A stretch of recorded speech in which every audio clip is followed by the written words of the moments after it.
Medical marijuana may become legal in Illinois, and guns are a hot topic at the Capitol. We'll talk about it next on Capitol View.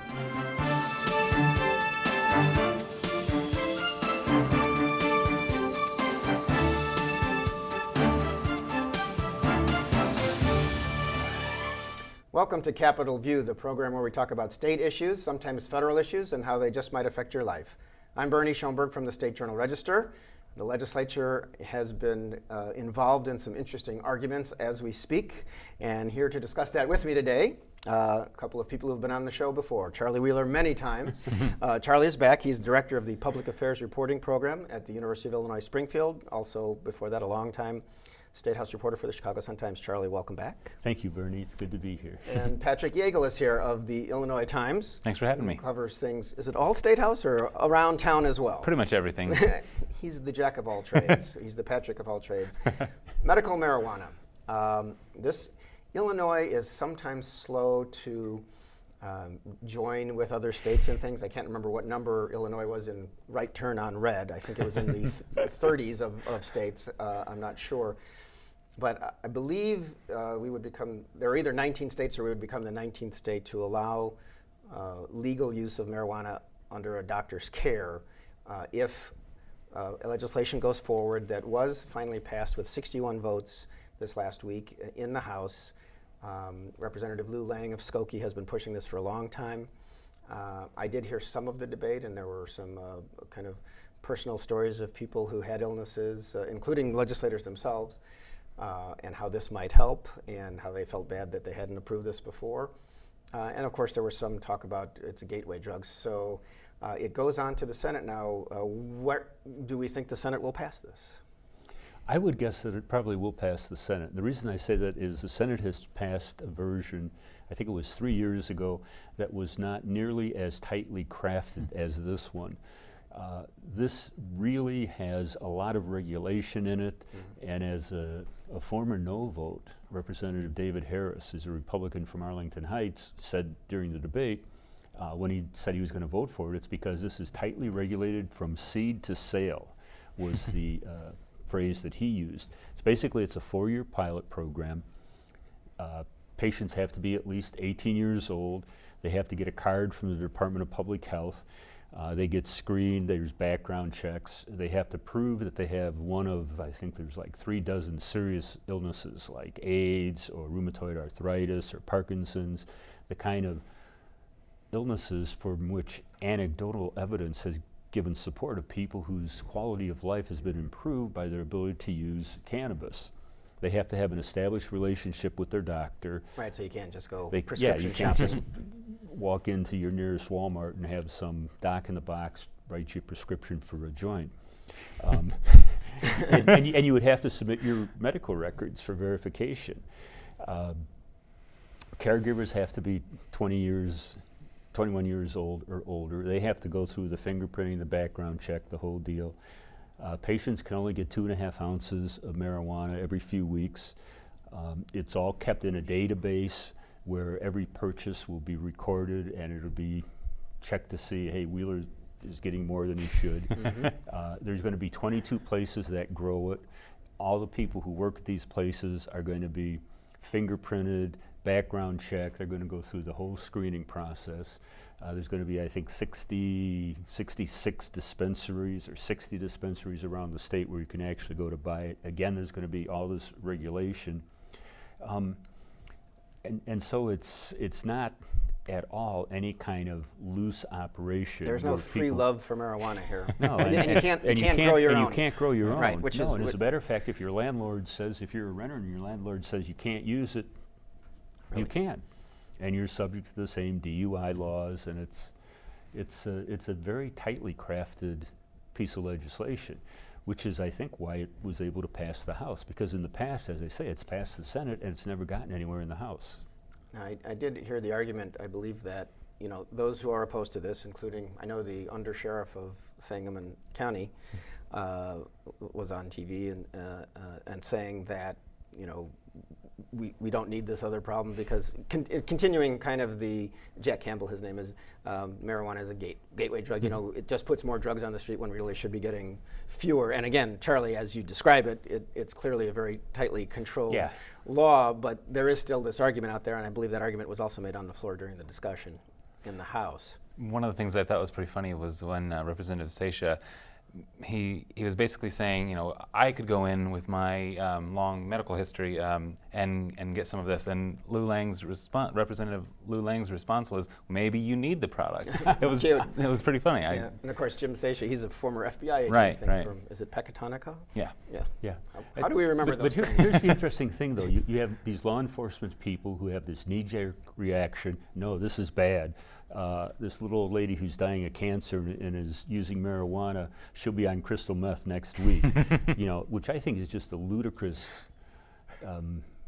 argument, divorced from the reality of the situation. There are folks out there who are doing it now. There are folks who They're buying it illegally. Yeah, and who feel comfortable enough to be able to come and testify before legislative committees saying, yes, I use the product, and were it not for the product, my quality of life would be terrible. I would be on these other, much more dangerous prescription pharmaceuticals that leave me feeling like a zombie and have terrible side effects. But they're legal because Big Pharma has them. Interesting. I will say that one of the testimonials from the floor, the point I was going to make, though, is these people are there in public. You don't find their local law enforcement people knocking on their door and say, we saw you on TV supporting this, so we know you must use it, and we're going to bust you and put you in jail because you're smoking weed. Yeah, there are much more, in my judgment, much more serious criminal activities going on than to have some undersheriff worrying about some sick person smoking marijuana. Do we think, however, that, I mean, some states have decriminalized marijuana, and even some cities in Illinois have less and less, you know, it's like a ticket in some places. Is that the way society is going? I would probably say, yeah. Portugal, for example, is a good example. They actually decriminalized a lot of drugs that are still illegal here, and they've seen their rates of addiction go down, rates of drug-related violence and death go down, and basically, you know, their prison rates have gone down as well. And instead of punishing people for possession, or, you know, I think it's still running drugs is still a crime, but instead of punishing people for possession, they basically treat it as an illness, you know, treating drug abuse as a sickness that needs to be cured rather than punished. Yeah, and I think one of the things that may make a difference, well, public opinion definitely is overwhelmingly in support of allowing sick people to use this to alleviate their pain. Yeah, I think Lou Lang said at least 60% in every district if they did some polling. And I think the public sentiment, I think there's a bare majority that favors decriminalizing marijuana, period.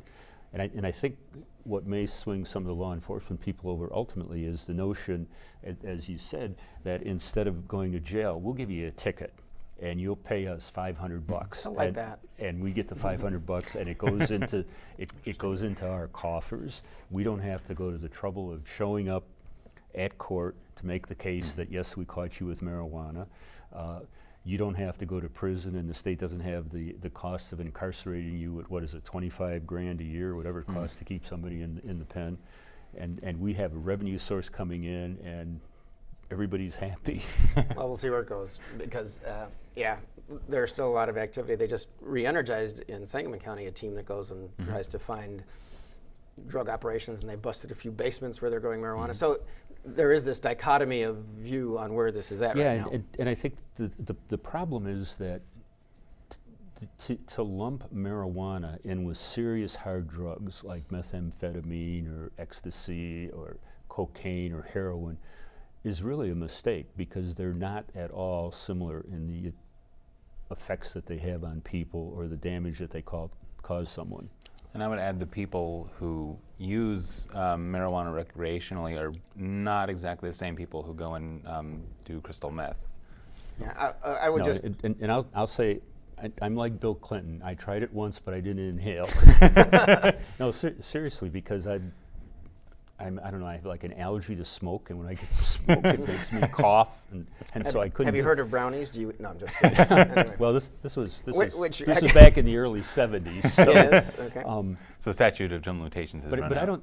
I think it's just a mistake for us to invest so much time and energy into going after marijuana when there are so many other serious problems.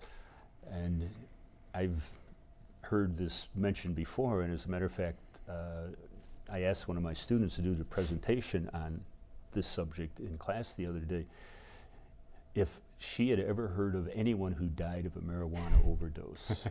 And I don't think anyone has. I've never been able to find that. Yeah, although if it is smoking, it's not, but beside the point. I just quickly want to mention a couple of legislators, because I mentioned testimonials. Deb Mell, who is actually Patty Blagojevich's sister, has been battling cancer herself and spoke on the floor in one of the, there are times that you notice when people speak on the floor, and this kind of debate was really a very serious debate, despite how people you might think would make fun, because it's a serious issue and it's about illness. And she said that, terrible pain that she has had, and she thinks from her mastectomy, right? I believe so. That this kind of thing could help, and she knows other people. That kind of thing. It was personal. But then I asked Rich Brower, who is from Petersburg, represents part of Springfield. And he said, well, my people don't want it, so I want to get elected here again, so I'm against it. And that At least he was honest. He was indeed. So moving on, Mike Bost may or may not have gone viral again. He's a legislator from Murfreesboro, Southern Illinois, Republican, who really didn't like a gun proposal that was on the floor. And as we tape the show, we know more might be happening with the gun issue, but there was definitely a clear vote in the House this week against the may carry rule, which would give, I think, a couple of law enforcement agencies would have to okay people to get concealed carry of weapons. I think Kelly Cassidy, a Democrat from the Chicago area, if I recall, was proposing that. And this is still a pretty pro-gun state if you lump in a lot of downstate Democrats, with other folks. And Illinois is under this court order to create some form of concealed carry by June 9th, and the machinations have been going forth. And I guess there was another legislator. Who was that? Scott Drury, who's a former freshman from the north suburbs, I believe, from Highwood. A former prosecutor, and he's a Democrat. When Bost was screaming on the floor that this is a terrible thing, or you're wrong, and Drury said something like, well, see, I wouldn't want you to have a gun, and that's like a personal attack, which everybody apologized later. Yeah. But it's the kind of thing that just shows the hotness of this issue. Where is this issue going? Well, I personally think that ultimately we will wind up with some law that allows people who meet certain qualifications to carry weapons in certain places. As you mentioned, the appellate court in Chicago has struck down the law in Illinois that said you can't do that, and so now there is no law. But the court also gave us it was 6 months. A 6-month deadline. I'm trying to remember. I think it runs out in early June. I think June 9th. Yeah, and after that point, anybody can carry anything anywhere, and so the pressure is on to try and come up with some kind of reasonable regulation. And the legislation that was considered yesterday from the gun control people would have, in essence, required someone who met all the other qualifications in the law, having the firearm owner identification card, having the training, having the background check, whatever else is in there. It still would come down to whether your local sheriff thought it was a good idea for you to have it or not. Right. And so that was getting permission from government. Yeah, getting permission from government is not the way. It got only about 30 votes. Yeah, 31 votes. Yeah. Yeah. The interesting thing about this issue, especially, is that for the most part, most Republicans are in favor of less restrictive gun laws, whereas Democrats are split. I don't know, quite the percentage, but they're definitely not united on that front. And so, anytime you have an issue like this, that's the reason you'll see that that 30 votes yes and what is it, 70 some against, because it's not a reliable vote on that in that caucus. And the gun control folks have seen a lot of major setbacks lately. You mentioned several of them, the court order and this latest defeat, are just a couple of them. And it seems like the pendulum is swinging toward the gun rights. Yeah, gun rights, if you want to call it. Mm-hmm. Yeah.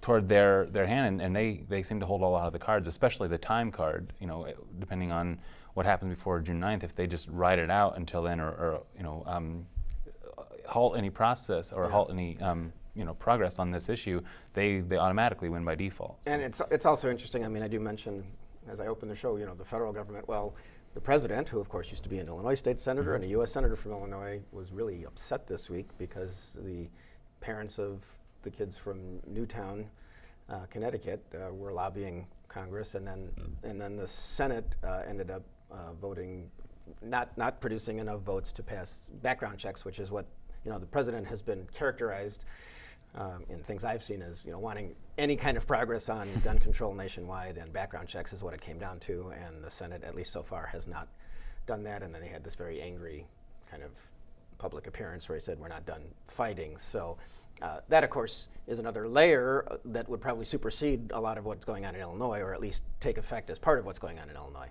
It could if it became a federal law, but the one, I guess, if you would say positive development for the gun control people would have been when the U.S. Supreme Court refused to review a lower court opinion that upheld New York's pretty restrictive law on concealed carry. Right. In other words, you can have restrictions. It doesn't have to be. They have to be. And in fact, although there are some, what would you say, Second Amendment purists who argue there should be no regulation whatsoever, anybody should be able to carry whatever weapon they want to fight off the tyrannical government.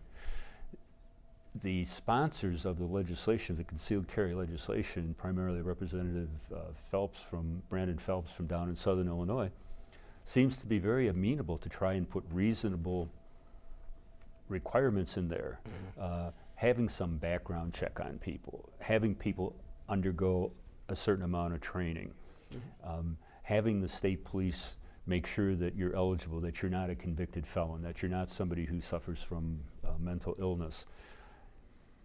And they, although they're the advocates for the position, seem to have some reasonable restrictions in mind that they would like to see in, rather than have kind of a Wild West atmosphere where everybody can do anything. We will see where it goes. Money and the budget is always the big problem in Springfield, certainly in these years where there's such a backlog of bills, so people wonder, where do we get the money to spend? Yet this last week, the governor, with Ann Schneider, our Secretary of Transportation for the state, announced their $12 billion some plan for transportation. It involves some widening of roads around Springfield. And most of it is keeping up with or keeping things fixed that were built 50 and 60 years ago, they said. But it's still, a lot of this is, I guess, bond money. So Charlie, it's always good when a governor can cut ribbons, but the legislature obviously has to appropriate the money. This was a 6-year plan in the $12 billion range. Yeah, it was $12.6 billion for 6 years. A big chunk of it is money that we hope that we'll get from the federal government. Historically, on interstate work, and some of what you alluded to was going to be working on I-55 up in Logan County, I think, and there may also be a component in there to try and increase the laneage as I-55 swings around. Yeah, I believe Springfield. there's at least engineering work, and it might be more than that for the and there's because it goes down to 2 lanes and it's 3 lanes. Yeah, each direction you go. And there's money there for a bridge, or the money's not there, but there's a plan there for improving a bridge across the Mississippi River in the Quad Cities. On those kinds of projects, we get roughly 80% of the money from the federal government, and then we have to come up with the other 20% ourselves. And what the governor really didn't talk about a lot, although he acknowledged the fact, is that we're going to have to go out and borrow. And typically when a highway program like this is announced, a new program in that magnitude, there is a need to find revenue to pay for the bonds. Now, if you recall, the last time we did this, Governor Quinn's, what was it called, Illinois Jobs Now program, and that's running out. And that was funded in part by fee increases, license plates, driver's license, and so on, and also by video gaming. And video gaming got off to a very slow start. It was authorized in 2009, and it wasn't until, I think it was October of last year, 3 years later, that the first terminals opened up. There are now some businesses in Springfield that have those. So. Yeah, there's quite a few, as a matter of fact, Yeah. and there's more added all the time, and the amount of money the state has taken in. As a matter of fact, the most recent report from the gaming board shows that the state's share has been more than $12 million since October. So it's only been about a 6-month period. So the money is finally starting to roll in. But anyway, when you go out to borrow money, you have to have some way to pay it back. And as I say, historically, when bonds have been sold, there's also been a revenue stream to repay for them. It's either been gasoline tax increase or driver's license fees, license plates, or in the case of the last time, video gaming. So it'll be interesting to see as the legislature considers how do we fund this road program, where is the money going to come from? We'll see where it goes, because it has always been interesting. They announce these programs, and it's a 6-year plan, but everything is contingent on if the funding comes through later. And part of it is that the costs of maintaining roads increase on a pretty steep incline, and a lot of it is related, if you think about it, it's related to the cost of oil and gas. For the equipment that does the work, for some of the products, the asphalt, big component, petroleum. And so as those prices increase, the cost of doing a mile, resurfacing a mile of road goes up. We largely rely on gasoline taxes and driver's license fees and license plate fees. And that revenue doesn't increase the same way that the costs do, because the amount of money we pay in gasoline tax, I believe it's like per gallon. It's per gallon. I believe it's 18 cents a gallon. Might be, yeah, or 19, 19 but it's in that area. And if you're buying gas at $2 a gallon, it's 19 cents. If you're buying it at $5 a gallon, it's 19 cents. So the state doesn't share in the bounty, if you will, as the prices increase. And as a matter of fact, as prices go up, people become more interested in cars that are fuel efficient, That fuel use less economy, gas. and they use less gas to go the same amount of distance. So the revenues are always sort of flat, and the costs keep going up, and that's why periodically we have to readjust the revenues to be able to maintain what we have without trying to do anything more.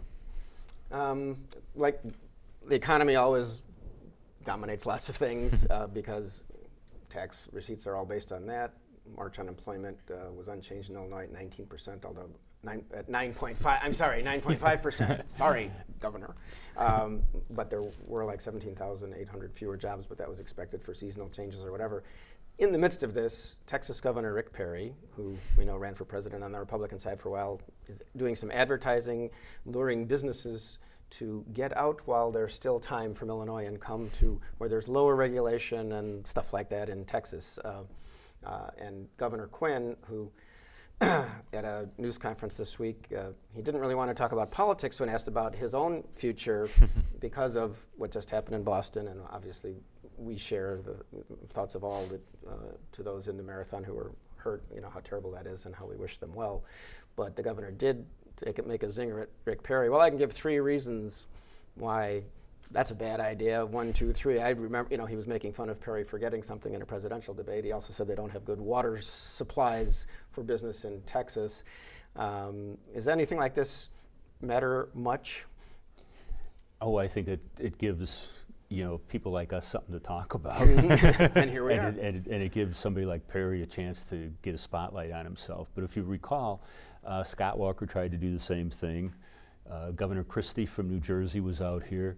And I haven't seen the giant exodus of people going out to New Jersey, and maybe after what happened with their natural disaster, folks are thinking, well, maybe it's not so bad in Illinois with the tornadoes, and people haven't been pulling up stakes and moving to Wisconsin. I think there are a lot of elements that go into making a decision when you're going to locate a business. Taxes are just one of them. Workers' compensation, I would argue, is probably a bigger factor in Illinois. But then you have to look at what kind of transportation is there? What kind of access are there to the materials that we need to do whatever it is we do? You look at Chicago, it has probably the Chicago area is probably the best transportation nexus in the country in terms of having rail and having highways going every which way. And shipping actual ships. Yeah, through the Great Lakes and then coming down the Illinois waterway down the Illinois and into Mississippi. Illinois has a very highly educated workforce. I would venture to say that Illinois probably has more college graduates, probably more high school graduates than Texas does, percentage-wise. We will find out. Interesting. So I would say Yeah. it's more Rick Perry doing stuff for folks back home than it is that he's going to have any impact here in Illinois. Okay, I should mention pensions. I know a lot of people, certainly around Springfield, are interested in state pensions. We really haven't seen a lot of movement. The legislature is still kind of at a loggerheads. The House passed some bills to change benefit levels, and the Senate has its own plan. And as of last I spoke with someone who was kind of involved, not a lot of movement. So the legislative session is supposed to end by the end of May. So by then, I assume there will be a compromise of sorts. I would look at it in terms of you have to look at the way the legislative process works. They come in January, they introduce tens of thousands of bills, and then the House works on its bills, the Senate works on its bills. And then along midway through the process, there's a deadline for the House to finish up work on its stuff and the Senate to finish up work on its stuff. Now, the House passed some pension bills, the Senate passed one, and so they are now struggling to finish up with the rest of their stuff by this deadline. And then work out the And compromise. I think the House's deadline is this Friday, the Senate's deadline is next Friday to deal with their own stuff. Then they will take up the measures that have come over from the other side, and I think that's when we'll see some more discussion or some more action on pensions. And I'm going to have to ask for like a 1 or 2 word answer. Lisa Madigan and Pat Quinn both appeared at Illinois Realtors Association this last week. None of them were giving much hint, so Patrick, is Lisa Madigan going to run for governor? I would say yeah. Okay. I'm going to guess so. We'll go with that guess for now, and I think we're out of time. Thank you, gentlemen, Charlie Wheeler and Patrick Yeagle, for participating in the discussion. Thank you for watching the discussion.